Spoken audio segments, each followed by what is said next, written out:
D'accord. Vous voulez que je dise des choses atroces sur Poutine et ensuite dire « Salut Vladimir, comment ça va? On s'en sort sur cet accord ?» Non, ça ne fonctionne pas comme ça. Je ne suis pas aligné avec Poutine ni avec qui que ce soit. Je suis aligné avec les États-Unis d'Amérique. Et je travaille pour le bien du monde. Je suis aligné avec les intérêts du monde et je veux passer à autre chose. Vous voyez toute la haine qu'il a contre Poutine. C'est difficile pour moi de trouver un accord avec autant de haine. Donc je comprends bien, mais je peux vous dire que l'autre côté, l'autre partie, ne l'aime pas vraiment non plus. Donc, sur cette question d'alignement, je dois dire que je suis aligné avec les intérêts du monde. Je veux passer à autre chose, je veux régler ce conflit. Je suis aligné avec les intérêts de l'Europe. Je veux voir si on peut réussir cet accord. Vous voulez que je sois dur? Je peux être plus dur que qui que ce soit. Je peux être tellement dur. Mais on n'aura jamais un accord comme ça. Donc voilà comment on avance. Une autre question. Oui, j'aimerais réagir. Pendant 4 ans, les États-Unis d'Amérique ont eu un président qui a organisé des conférences de presse et qui a parlé en des termes durs sur Vladimir Poutine. Et Vladimir Poutine a envahi l'Ukraine et a pris une partie du pays. Le chemin vers la paix et la prospérité consiste à s'engager avec la diplomatie. Nous avons essayé la technique de Biden de taper un petit peu sur son torse et dire que les mots étaient plus importants. Mais ce qui fait des États-Unis un bon pays, c'est que les États-Unis travaillent par voie diplomatique. Voilà ce que fait le président Trump.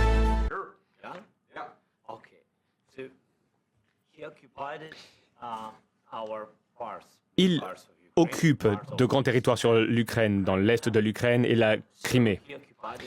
Vladimir Poutine a envahi la Crimée en 2014. Pendant de nombreuses années, donc je ne parle pas que de Biden, mais il y avait Obama, le président Obama, puis le président Trump, puis le président Biden, à nouveau le président Trump. Et nous espérons que le président Trump arrêtera cette guerre. Mais en 2014, personne n'a arrêté Poutine. Il a tout simplement occupé la Crimée. Il a tué des personnes, vous savez. En 2015, en 2014. Mais je n'étais pas là. Oui, mais en 2014 jusqu'à 2022, la situation était la même. C'est-à-dire qu'il y a des personnes qui sont mortes. Personne ne l'a arrêté. Nous avons échangé avec lui. Nous avons échangé en bilatéral à de nombreuses reprises. Et avec lui, nous avons signé, comme en 2019, j'ai signé avec lui un accord. J'ai signé avec lui, avec Emmanuel Macron et Angela Merkel, nous avons signé un cessez-le-feu. Et tout le monde m'a dit que nous avons signé, hein, c'était écrit. Mais après ça, il a brisé le cessez-le-feu, il a tué nos concitoyens. Il n'a pas échangé de prisonniers. Pourtant, nous avions signé un accord sur l'échange de prisonniers, mais il n'a pas respecté le contrat. De quel type de diplomatie parlez-vous, JD? Que signifiez-vous? Je parle d'une diplomatie qui peut mettre un terme à la destruction de votre pays.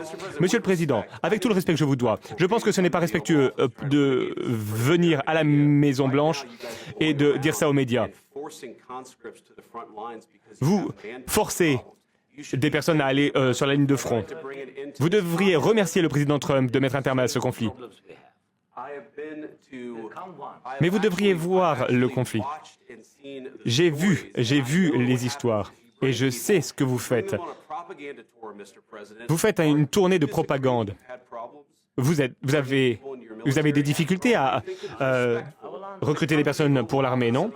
Et aujourd'hui, vous venez à la Maison-Blanche et vous vous attaquez à l'administration qui essaie d'éviter la destruction de votre pays. Beaucoup de questions. Commençons par la première. Tout d'abord, pendant la guerre, tout le monde a des problèmes. Même vous. Et vous avez un océan entre la guerre et vous, mais vous allez ressentir l'impact. Vous ne savez pas ça. Non, ne nous dites pas ce que nous allons ressentir. Nous essayons de régler un problème. Ne nous dites pas ce que l'on va ressentir comme effet. Non, vous n'êtes pas en position de nous dire ça. C'est la première chose. Vous n'êtes pas du tout en position de dicter ce que nous allons ressentir ou les impacts que nous allons ressentir. Nous allons nous sentir très très bien. Nous allons nous sentir forts. Vous allez vous sentir influencé. Vous n'êtes pas en position pour le moment de dire quoi que ce soit. Vous n'êtes pas dans une bonne position aujourd'hui. Vous n'avez pas les cartes en main pour le moment. Ah, grâce à nous, vous avez quelques cartes en main. Monsieur le Président, vous jouez avec la vie de millions de personnes, vous jouez avec la Troisième Guerre mondiale, vous risquez la Troisième Guerre mondiale. Et ce que vous faites est un manque de respect pour le pays, ce pays. Non, non, je vous respecte. Est-ce que vous avez dit merci au moins une fois? Dans cette réunion, durant cette réunion, est-ce que vous avez dit merci? Vous êtes allé en Pennsylvanie et vous avez fait campagne pour l'opposition au mois d'octobre. Donc au moins vous devriez exprimer de la gratitude envers les États-Unis et le président essaye de sauver votre pays. S'il vous plaît.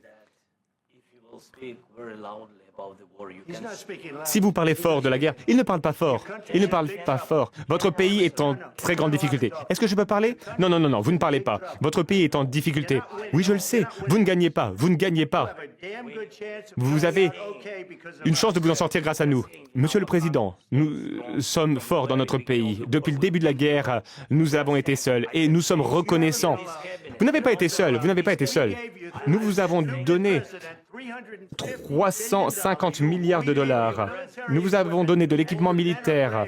Vos équipes sont courageuses. Mais si vous n'aviez pas notre équipement militaire, si vous n'aviez pas notre matériel militaire, cette guerre se serait terminée en 2 semaines.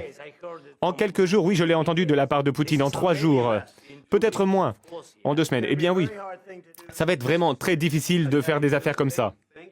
Vous devriez au moins dire merci. J'ai dit merci à de nombreuses reprises au peuple américain. Mais il y a un désaccord.